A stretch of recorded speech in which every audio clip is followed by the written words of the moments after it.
मेरा नाम बदर अली और मैं युवा सेवा समिति का संस्थापक हूँ।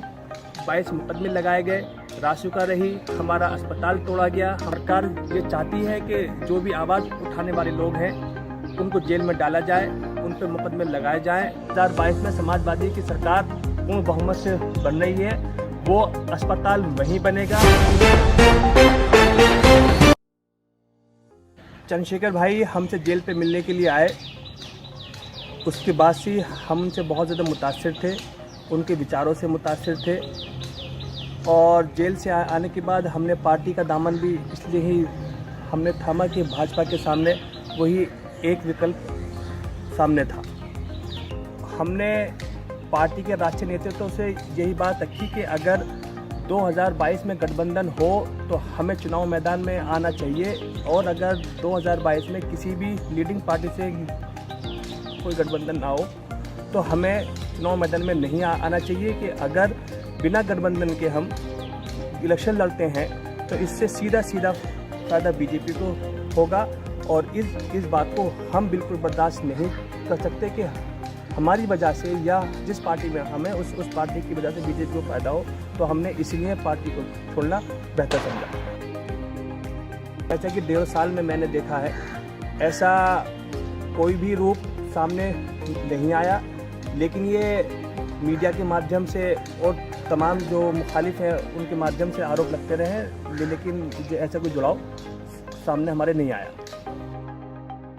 मैंने कल राष्ट्रीय अध्यक्ष अखिलेश यादव जी से मुलाकात की है और उनके सामने अपनी बात रखी है।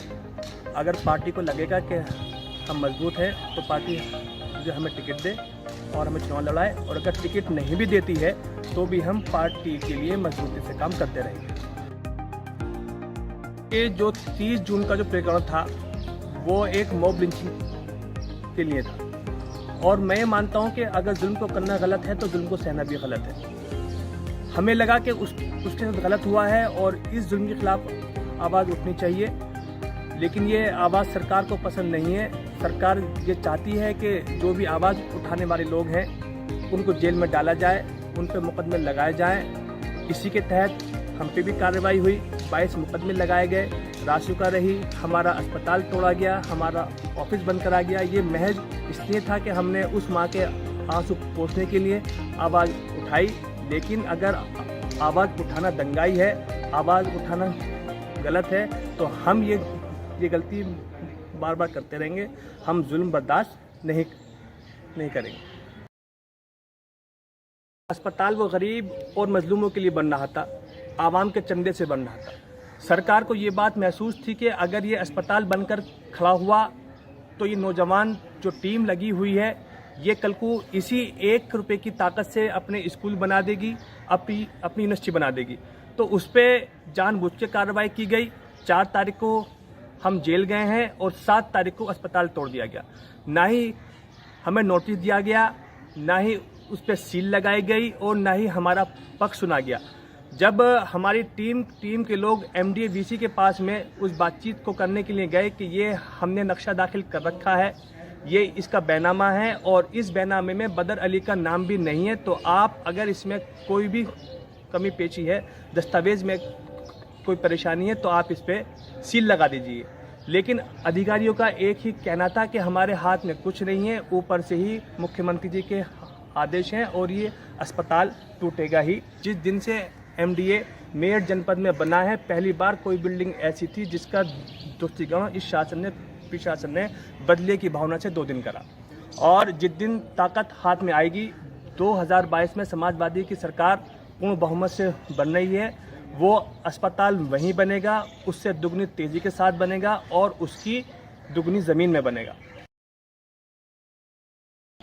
भाजपा सरकार कृषि कानून को लेकर पीछे हटने को तैयार नहीं है, और जिन किसानों ने इस सरकार को सत्ता की कुर्सी पर बिठाया है, यही किसान इस सरकार को सत्ता से उखाड़ने का काम करेंगे और 2022 में एकजुट होकर के इस सरकार को सत्ता से बेदखल करने का काम किया जाएगा। ये तो उन सब नौजवानों का प्यार है, और उसी प्यार की वजह से आज मैं बदर अली हूँ और उन्हीं की मोहब्बत मुझे ताकत देती है, नहीं तो इस सरकार ने हम पे जुल्म कोई कम नहीं किया। और उन्हीं की मोहब्बत की वजह से, उन्हीं के साथ की वजह से आज हम इस सरकार के सामने लड़ने की ताकत रखते हैं। और जहाँ तक आज़ाद समाज पार्टी का ताल्लुक़ है, अगर उनकी नीतियाँ यही रहीं तो मैं ये मानता हूँ कि मेरठ ज़िले ही नहीं, वो पूरे प्रदेश से ख़त्म हो जाएगी। बात सच्चाई है कि हम आर्थिक स्थिति से बहुत ज़्यादा कमज़ोर हैं, लेकिन हमने इस पूरे अपने राजनीतिक जीवन में 11 साल में हमने आदमी कमाए हैं और हमने सम्मान कमाया है। और जो पूरी टीम है उनको लगता है कि बदर अली ईमानदार है, इसलिए वो हमारे साथ में लगे हुए हैं। अभी हमें आवाम की ही तरफ से एक गाड़ी दी गई। ये सब उसी मोहब्बत का नतीजा है कि उनको ये बात महसूस है कि हाँ, बदर अली ईमानदारी से काम कर रहे हैं, तो हमें इनका साथ देना चाहिए। और जहाँ तक चुनाव की बात है, हम जनता के लिए चुनाव लड़ेंगे और हमें अपनी जनता ही अपने पैसे से लड़ाएगी। हम जिस घर भी जा रहे हैं, हर घर दस्तक हमारा अभियान चलता है रोज़ाना। तो जिस चौखट पे भी हम जाते हैं तो पहले माँ निकल कर के आती है कि ये आज मेरा बेटा बदर मेरे पास आया है, ये रही आपका 100 का नोट की मुँह दिखाई, और जब वोट का वक्त आएगा तो हम उस दिन वोट भी आपको ही देंगे।